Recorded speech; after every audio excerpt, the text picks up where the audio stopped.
Pangeran Ilahi Jesus Christ yang berdiam di dalam tubuh Pak Aditya Nugrahanto, mempelai terkasih yang diurapi Bunda V, salam semua. Sebelum saya bersaksi pada hari ini, saya mau mengungsikan satu firman Tuhan. Firman yang terdapat di Wahyu 13 ayat 16 dan 17. Dan ia menyebabkan sehingga kepada semua orang kecil atau besar, kaya atau miskin, merdeka atau hamba, diberi tanda pada tangan kanannya atau pada dahinya. Ayat 17. Dan tidak seorang pun dapat membeli atau menjual selain daripada mereka yang memakai tanda itu, yaitu nama binatang itu atau bilangan namanya.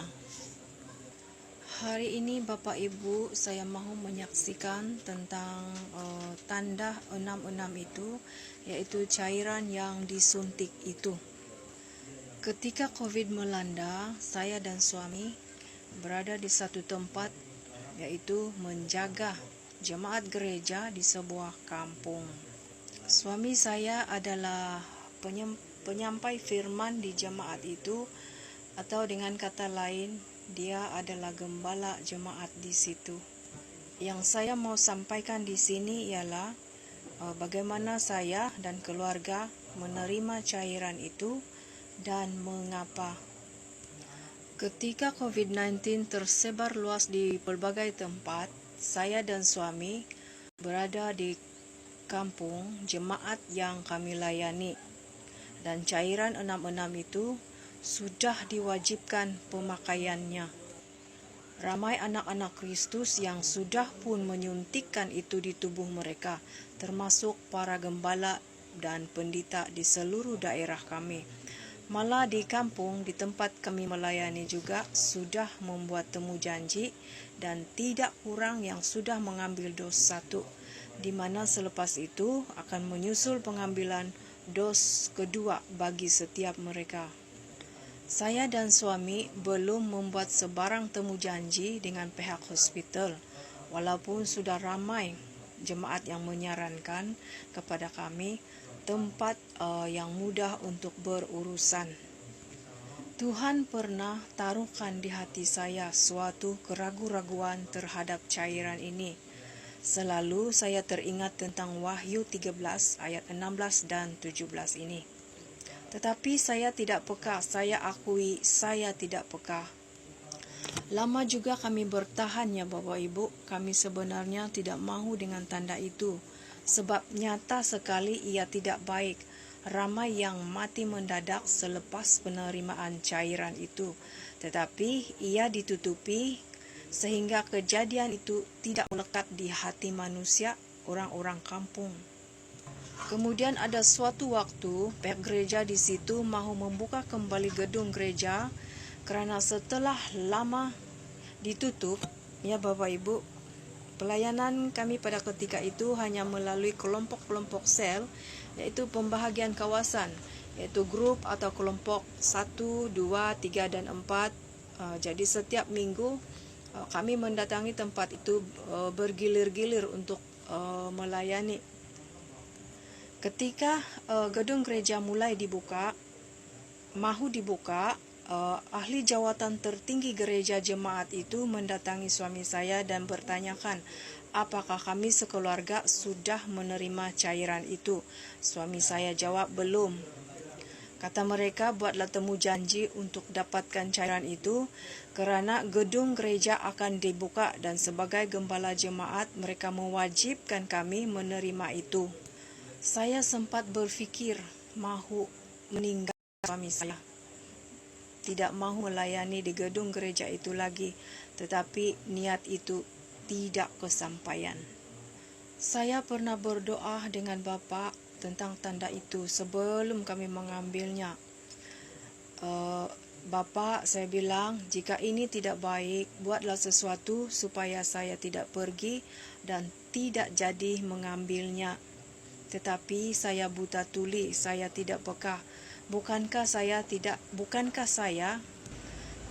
merasa damai di hati sebelumnya, juga selalu mengingat di hati saya Wahyu 13 itu.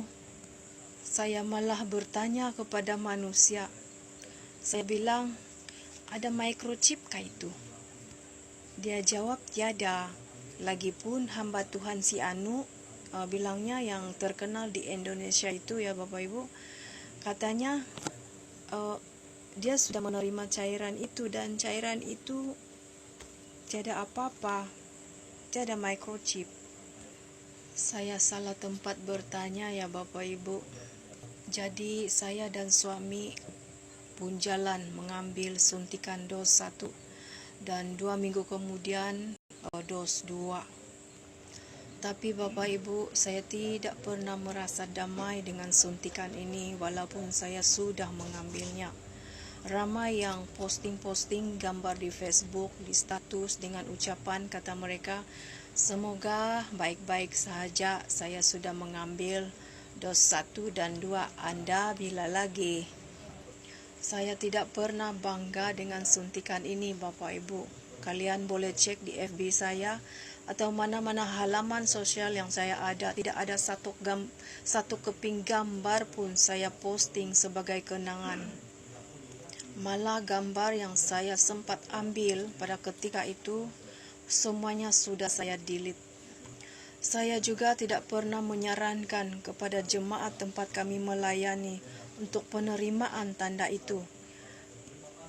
Kalau suami saya tidak tahu apakah dia pernah mengungkapkan sesuatu mengenai tanda itu kepada para jemaat. Buat Pangeran Ilahi, Bapak, saya mohon ampun. Saya menyesali semua itu. Bapak tahu hati saya.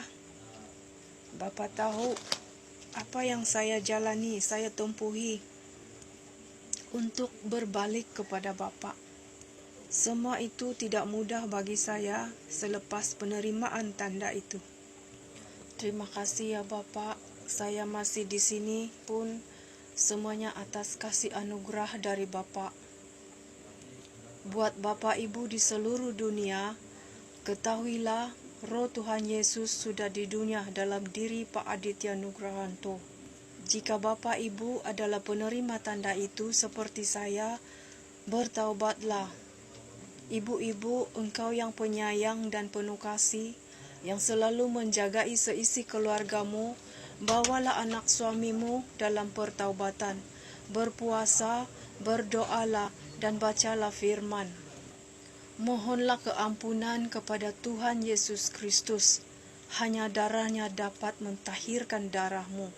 Jangan percaya kepada bekam yang diwar-warkan itu. Bekam itu tidak dapat mentahirkan darahmu. Datanglah kepada Tuhan Yesus Kristus. Mintalah darahnya menyucikan darahmu. Jadilah pelaku-pelaku firman. Sembahlah dia di dalam roh dan kebenaran. Dia hanya sejauh WhatsApp ya Ibu, Bapak Ibu, sebab dia sudah ada di dunia.